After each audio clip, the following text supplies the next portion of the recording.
Novamente, graça e paz do Senhor Jesus Cristo. Que privilégio podermos ver aqui esse momento glorioso, como já mencionamos, pessoas entregando as suas vidas a Jesus Cristo, representando esse feito por meio do batismo. Agora, como foi que essas pessoas chegaram até aqui? O que foi que aconteceu com elas? O que houve que operou, que tipo de princípio operou na vida dessas pessoas, que as colocou aqui essa noite, declarando publicamente que elas pertencem a Jesus. Abram suas Bíblias, por favor, na carta aos Romanos, capítulo 1, versículo 16. Carta do apóstolo Paulo aos Romanos, capítulo 1, versículo 16. Vou ler na versão Almeida Revista Atualizada. Pois não me envergonho do Evangelho, porque é o poder de Deus para a salvação de todo aquele que crê, primeiro do judeu e também do grego.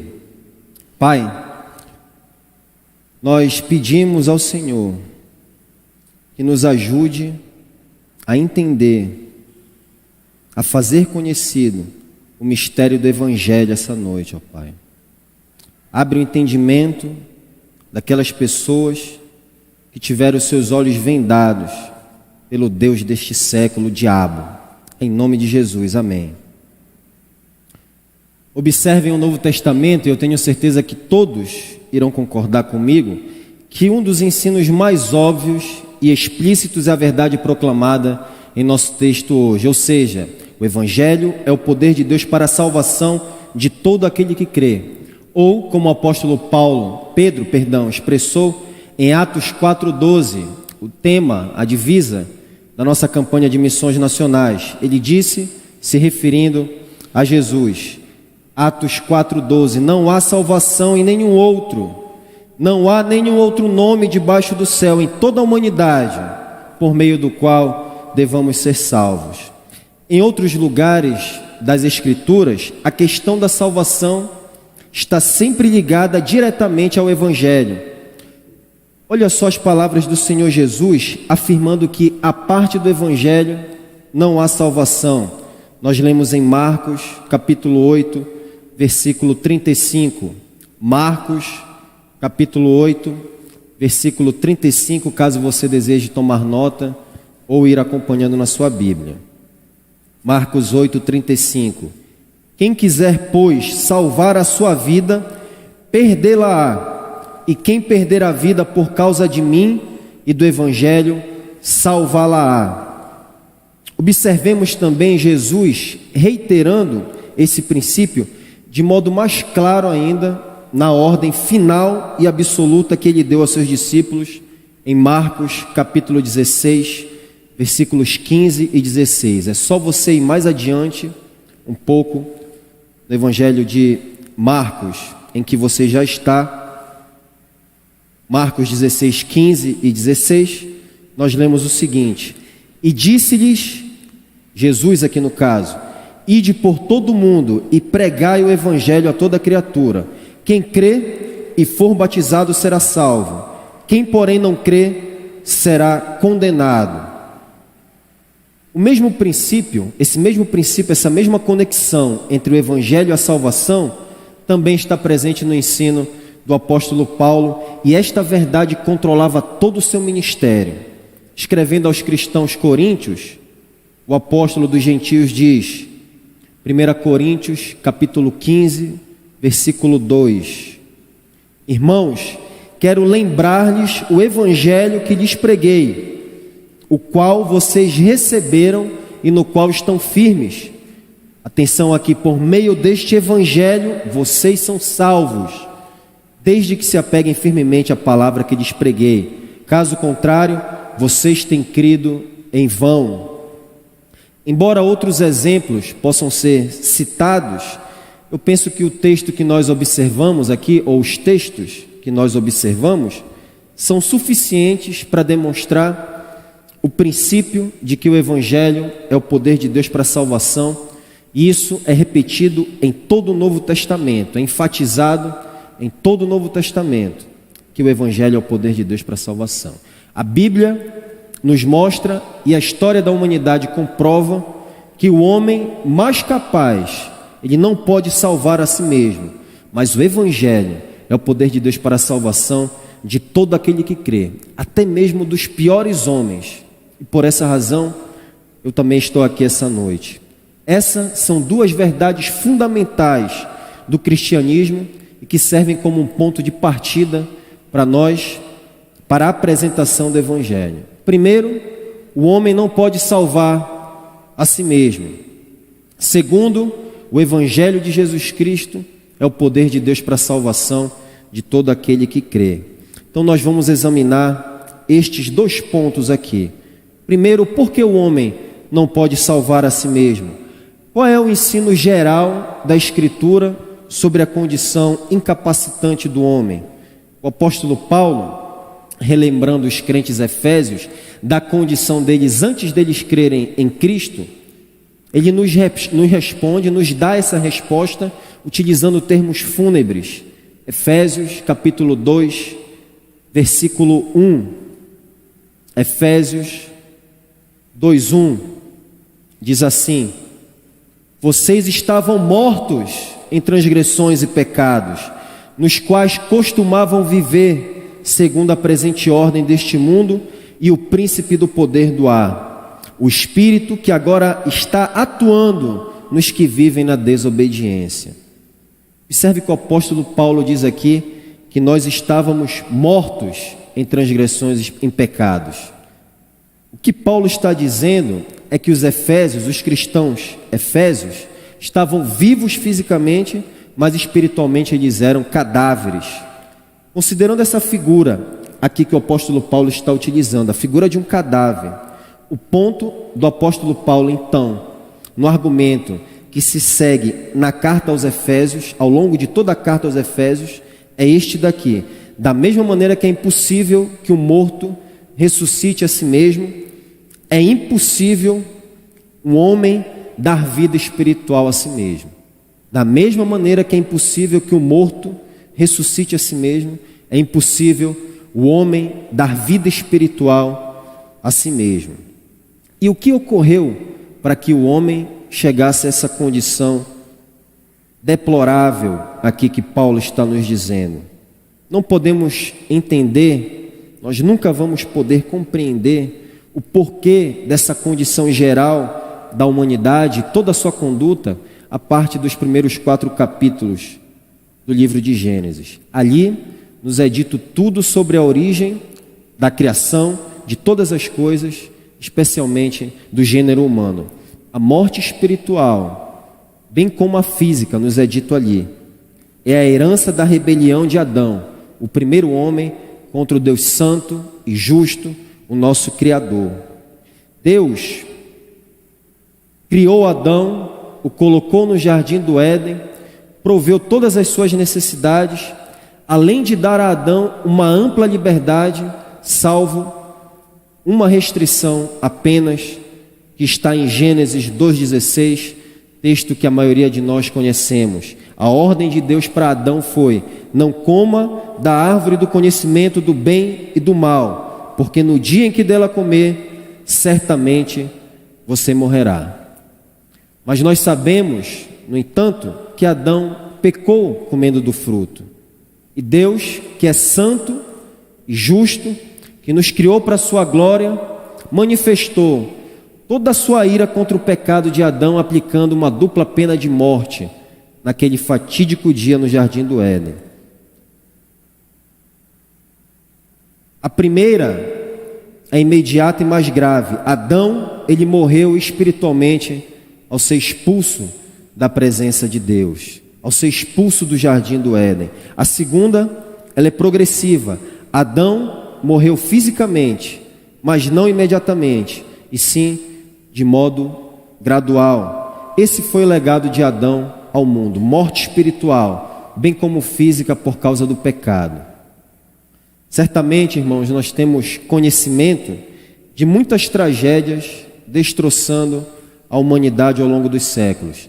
tivemos 2 guerras mundiais, o Holocausto, tsunamis, terremotos, e vocês poderiam multiplicar esses exemplos. Mas nada se compara à tragédia relatada em Gênesis, que nós acabamos de observar em resumo aqui. Porque a verdade dura, mas necessária, é que a principal catástrofe da humanidade é estar morta, incapaz de se aproximar de Deus e, portanto, condenada ao inferno. Essa é a verdade que as Escrituras nos mostram a respeito da condição geral de toda a humanidade. Ou como o apóstolo Paulo expressou em Romanos 3:23, todos pecaram e estão separados da glória de Deus.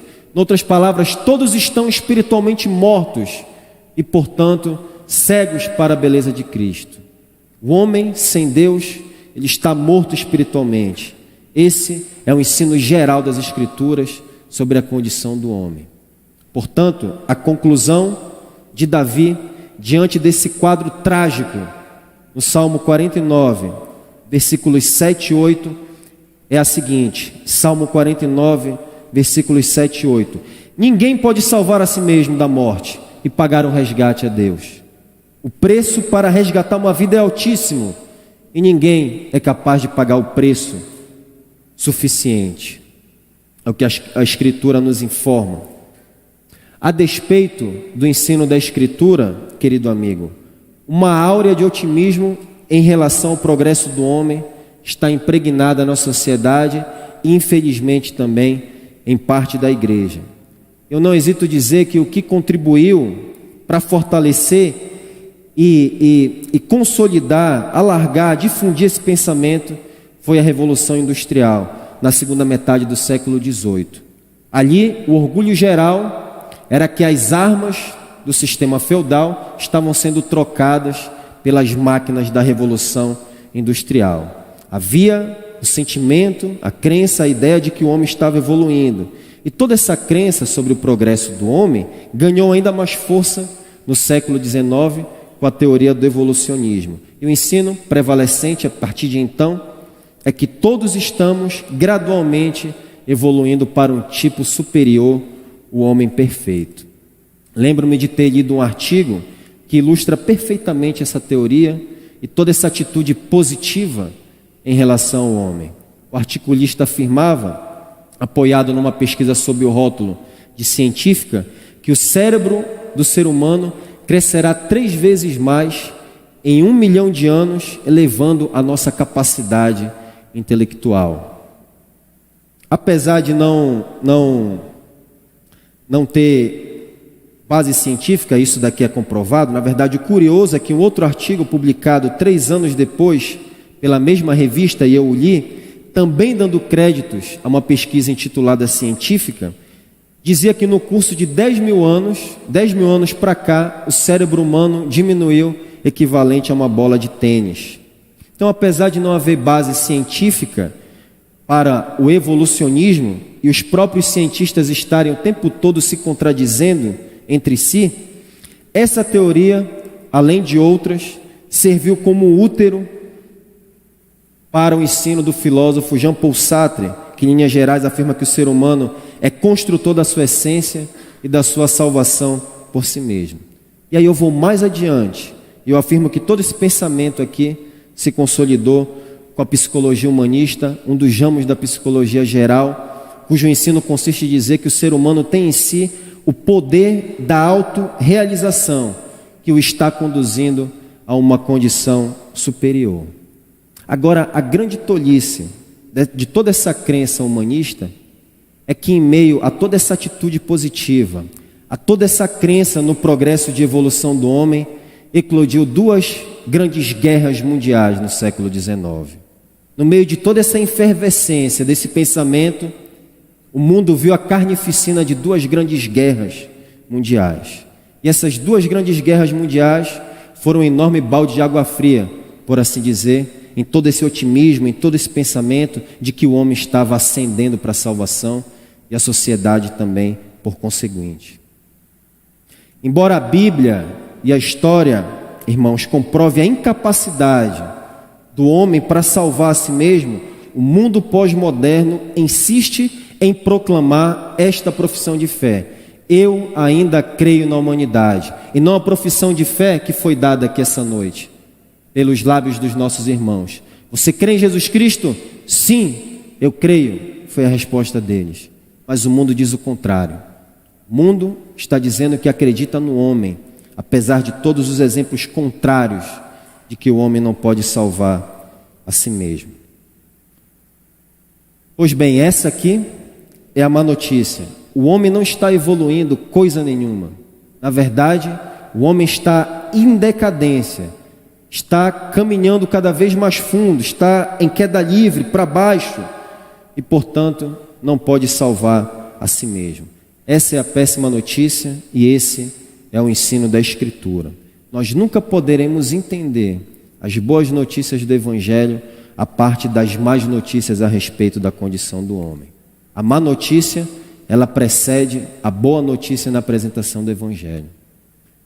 De outro modo, nós não conseguiremos enxergar a beleza de Cristo. Agora, qual é a boa notícia do Evangelho? Ouça a resposta segundo as palavras do próprio Senhor Jesus em Marcos 10, 27. Marcos, capítulo 10, versículo 27. Marcos 10, 27 diz: para os homens é impossível, diz o Senhor Jesus, mas para Deus não. Todas as coisas são possíveis para Deus. É por isso, queridos, que corruptos, prostitutas, bandidos e pecadores da pior espécie seguiram a Jesus Cristo. Essas pessoas sabiam que tinham falhado, que tinham feito decisões erradas e que elas tinham destroçado suas vidas e que nenhum poder humano poderia restaurá-las. Mas elas começaram a vislumbrar uma esperança quando elas viram o Senhor Jesus fazendo aquelas coisas maravilhosas, pregando sobre o reino de Deus e falando que existia um Deus que se preocupava com a condição delas e que podia mudar o interior delas e toda a sua vida, transformá-las completamente a partir do seu interior. E a esperança começou a raiar para aquelas pessoas. E o povo que estava em trevas viu uma grande luz na pessoa do Senhor Jesus. Por outro lado, os líderes religiosos, os fariseus, que tentavam salvar a si mesmos, pelas suas próprias forças, confiantes em sua elevada moral, observando ritos e cerimônias da religião judaica, confiando em si mesmos para sua salvação e considerando que as suas obras eram verdadeiramente justas, por tudo que eles faziam, eles acreditavam que eles iam alcançar o céu. E por essa razão, eles ouviram do Senhor Jesus em Mateus 21, 31. Digo-lhes a verdade, os publicanos e as prostitutas estão entrando antes de vocês no reino de Deus. Palavras do Senhor Jesus. Vocês não veem essa contraposição entre o poder de Deus e o poder do homem o tempo todo ao nosso redor? Observem os bêbados aí fora e observem também as pessoas tentando salvá-lo. Observe o alcoólatra e o drogado e todo o esforço que é feito de frentes conjuntas para tentar retirar uma pessoa dessa condição. A família faz todo tipo de apelo, mas não há mudança. Decidem trancá-lo em casa, mas não há mudança. Convocam os especialistas que prescrevem um arsenal de drogas. Não há mudança, nenhuma mudança. Então, todos desistem e decidem abandoná-lo. Nenhuma mudança. Existe esperança, irmãos, para um homem nessa condição? Será que é possível que um homem desse possa retornar a uma condição desejável a Deus? Existe esperança para um homem desse? A Bíblia diz que sim, a esperança eterna, porque o Evangelho de Jesus Cristo é o poder de Deus para a salvação de todo aquele que crê. É o que nós lemos aqui. O cristianismo, irmãos, o cristianismo não é sobre pessoas boas que por causa das suas qualidades apreciáveis, elas foram salvas, se tornaram merecedoras de seguir a Jesus, que Deus olhou para elas e viu o quão virtuosas elas eram, que decidiu agregá-las ao cristianismo, a si mesmo, conferir salvação a elas. Toda a história do cristianismo, ela mostra exatamente o oposto.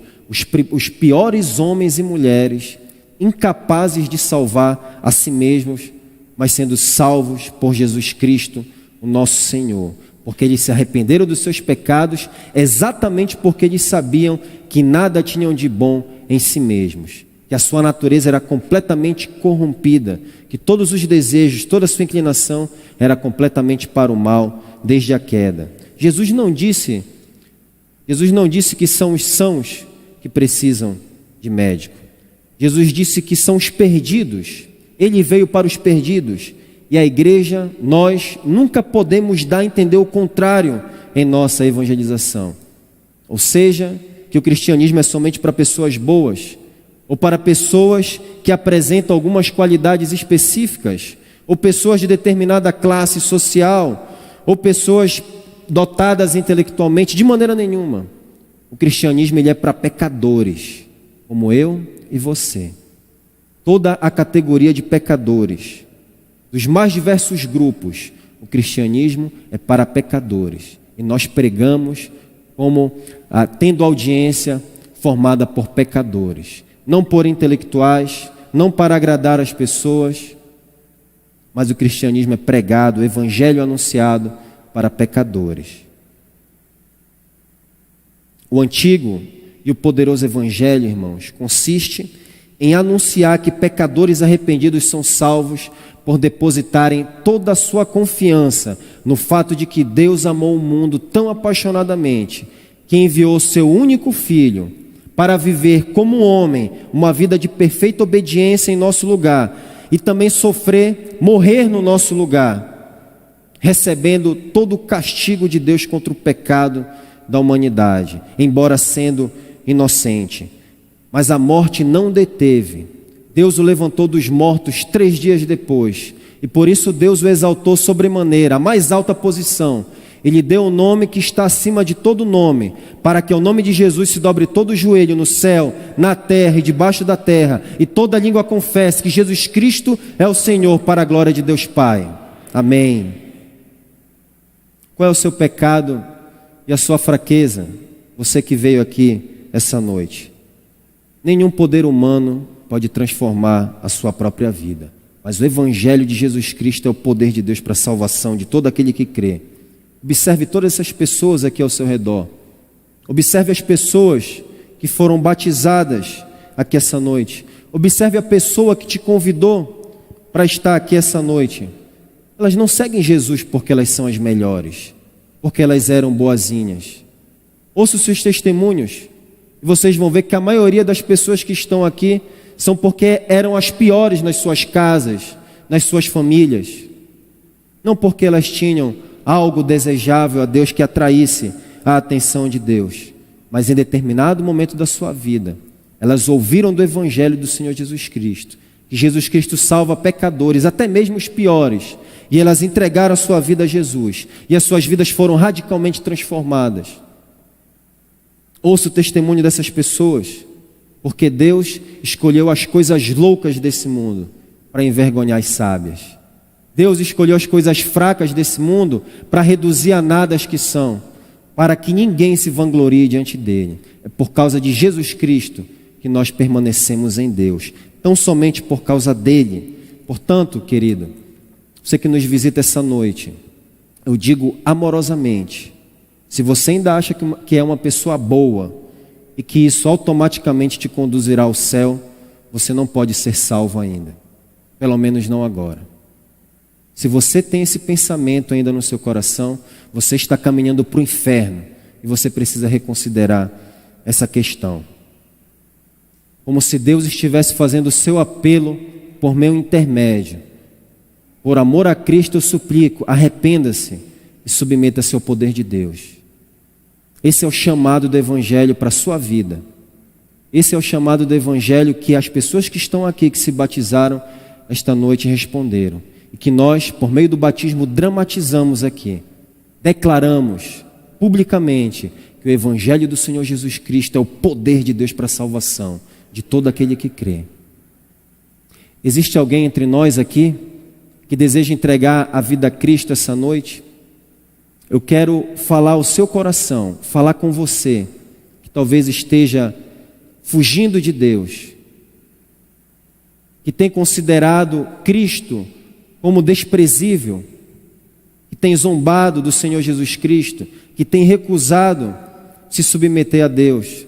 Talvez você esteja até sofrendo por isso, mas eu quero apelar à sua consciência, ao seu coração, para que você imediatamente se submeta ao poder de Deus, que você abandone o caminho que você está seguindo, que você responda ao Evangelho em fé, que Cristo Jesus é o único que pode te salvar, que você desista de todos os seus recursos, toda a sua confiança em si mesmo e deposite a sua confiança em Cristo. Existe alguém aqui que deseja entregar a vida ao Senhor Jesus Cristo essa noite? Eu quero pedir que você sinalize, levantando uma de suas mãos, que eu quero orar por você. Eu quero colocar você, o seu nome, diante de Deus para que Ele conduza. Tem alguém aqui que deseja entregar a vida a Cristo essa noite? Você não sabe qual o seu destino lá fora. O homem é como uma brisa passageira. Quem te garante que você vai viver depois que sair dessa porta? Quem te garante que você vai ter outra oportunidade? A porta dessa igreja estará sempre aberta, mas quem garante que você terá outra oportunidade de entregar a vida ao Senhor Jesus Cristo? Nós vamos sempre estar pregando o Evangelho aqui nessa igreja, mas a oportunidade que você tem de entregar a vida a Jesus Cristo é hoje. É hoje. Existe alguém que deseja entregar a vida a Cristo? Amém. Lá em cima, querido irmão, eu quero te convidar para vir aqui à frente, por gentileza, para que eu ore junto com você, para que você sinta-se acolhido pela nossa igreja. Venha aqui comigo, por favor, e nós queremos te receber para caminhar junto contigo no caminho de Jesus Cristo. Venha aqui à frente, por favor.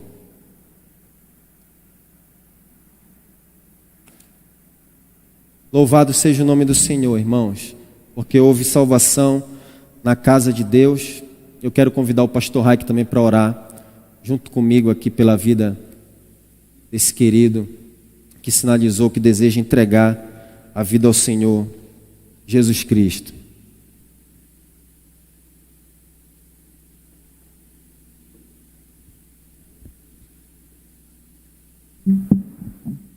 Ok.